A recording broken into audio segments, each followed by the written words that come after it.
नमस्कार दोस्तों, मैं चंदन जायसवाल अवर टेलीविज़न स्टोरी से।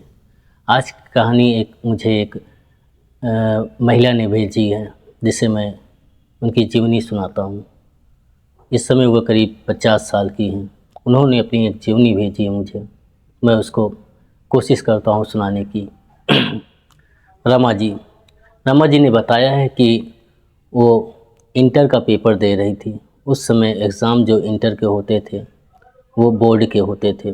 उनके बगल में जो लड़का बैठाया गया था वो भी बोर्ड का पेपर ही दे रहा था और 12 का। उस समय दोनों पेपर दिया करते थे और एक दूसरों में हल्की फुल्की बात हो जाती थी। एग्ज़ामिनर शायद पीछे गया हुआ था और मुझसे कुछ गलती हो रही थी। मैंने अपने उसी बगल पास में बैठे लड़के अमित से पूछा, क्या ये सही है? उसने मुस्कुराकर एक आँख दबा दिया, जैसे कहते हैं कि हाँ सही है। उसका वो आँख दबाना मुझे बहुत अच्छा लगा और मैं भी मुस्कुरा दी। उस समय से हम दोनों में थोड़ा-सा जब जब पेपर देने वो आता, हम लोग मुस्कुरा के ही एक दूसरे को हाय हेलो करते थे। उस समय का वही चालान था। फिर हम जिस कॉलेज में एडमिशन लिए उसी कॉलेज में अमित ने भी एडमिशन लिया था। हमारी क्लास भी एक थी, इत्तेफाक था ये। फिर हम दोनों में अच्छी दोस्ती हो गई।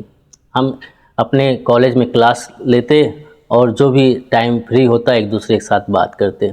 उस समय इतना नहीं था कि कहीं भी बैठ जाएं, किसी से भी बात कर लें, लेकिन हम दोनों अक्सर ये होता था कुछ दूर बैठकर ही बातें, थोड़ी बहुत बातें हो जाया करती थी। ऐसे हमने ग्रेजुएशन कंप्लीट कर लिया। ऐसे बातचीत होते होते समय हमारा गुजरता चला गया और मैंने और अमित ने ग्रेजुएशन कंप्लीट कर लिया। फिर हम दोनों में शादी करने की बात आई। अमित ने अपने घर में बात किया। घर वालों ने कहा शादी करना हो तो घर छोड़ देना, अपने मन से शादी करनी हो तो ये घर छोड़ कर चले जाओ। रमा ने भी अपने घर में बात की तो घर वालों का कोई रिएक्शन नहीं था। पिताजी ने रमा को बहुत ही प्यार से पाला था। एक भाई और एक बहन ही रमा थी, तो जिस वजह से रमा का प्यार बहुत ज़्यादा था घर में। पिताजी ने साफ शब्दों में कहा है कि नहीं, ऐसा प्रेम विवाह हमारे ख़ानदान, हमारे कुल में नहीं होता और मैं प्रेम विवाह कर कर अपनी साख को नहीं गंवाऊँगा। रमा और अमित मिलते हैं, दोनों अपनी अपनी बात करते हैं, लेकिन ये करीब 4 सालों का प्यार अब जुदा नहीं हो सकता था। दोनों ने फैसला कर लिया कि चलो बाहर चल के हम शादी कर लेंगे, जब घर वाले मान जाएंगे तो वापस आ जाएंगे। रमा अपने घर से अपने ज़रूरत का सामान लेकर चुपचाप कॉलेज के बहाने घर से निकल देती है। उधर अमित भी अपनी तैयारी से आया होता है।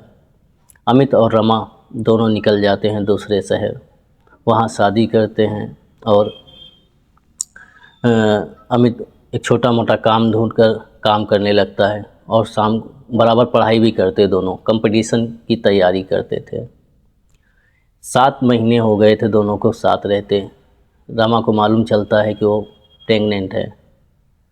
बहुत खुशी से दोनों में बहुत खुशी होते हैं, दोनों बहुत ही ज़्यादा खुशी होते हैं। एक बार अमित को लगता है घर फ़ोन करके बता दूं, पर नहीं कर सकता था। पिताजी ने मना किया था, कोई संबंध नहीं रखोगे अगर उस लड़की से शादी किए तो। इधर रमा भी बहुत सोचती कि घर बता दूं, पर नहीं हो सकता था, घर छोड़कर आई थी ये। दोनों आपस में ही खुशी मना लेते हैं। रमा आए दिन अपना देखभाल रखती, अमित का भी रखती। अमित भी उसका काफ़ी देखभाल करता। एक दिन अमित अपने ऑफिस से आ रहा होता है और उसका एक्सीडेंट हो जाता है। एक्सीडेंट में वो मर जाता है। रमा के पास खबर पहुंचती है, रमा हॉस्पिटल पहुंचती है, वो मर जाती है। वो अमर को मरा हुआ देखती है, बहुत अकेली सी हो जाती है। पेट में बच्चा था, अपने कमरे में बैठकर रोती, ना कोई पूछने वाला, ना जाए भी तो कहाँ जाए, घर भी नहीं जा सकती थी। पेट में बच्चा पलता रहा। उस समय ऑफिस का एक दोस्त था अमित का, वो अमित के घर भी आता जाता रहता था और थोड़ा बहुत रमा को जानता था। ऐसी बातें होने के बाद वो रमा से बराबर मिलने लगा, उसकी ज़रूरतें की चीज़ें उसे देने लगा और उसे अपने ऑफिस में ही काम पे दिला दिया। अमित का दोस्त राघव, ये रमा से आना जाना इनका कुछ ज़्यादा हो गया था। धीरे धीरे उसके रमा के बच्चे बड़े होने लगे, बच्ची बड़ी होने लगी थी, बच्ची हुई थी और बड़ी होने लगी थी। एक दिन बड़ी होने लगी और स्कूल जाती और दोनों, बच्ची स्कूल जाती, रमा ऑफिस जाती और राघव से मिलना जुलना बातचीत होता। राघव कभी कभी उनके घर छुट्टियों के दिन सारा दिन रह जाता। धीरे धीरे बच्ची 8-10 साल की हो गई। एक दिन राघव की पत्नी आकर रमा से काफ़ी बवाल करती है, बहुत झगड़ा करती है कि तुमने मेरे पति को रखा है, ये सारी बातें उल्टा सीधा उस पर ब्लेम लगाती हैं। रमा को बहुत शर्मिंदगी होती है, वो कहीं और चली जाती है, दूसरी जगह नौकरी करती है अपने बच्ची के साथ।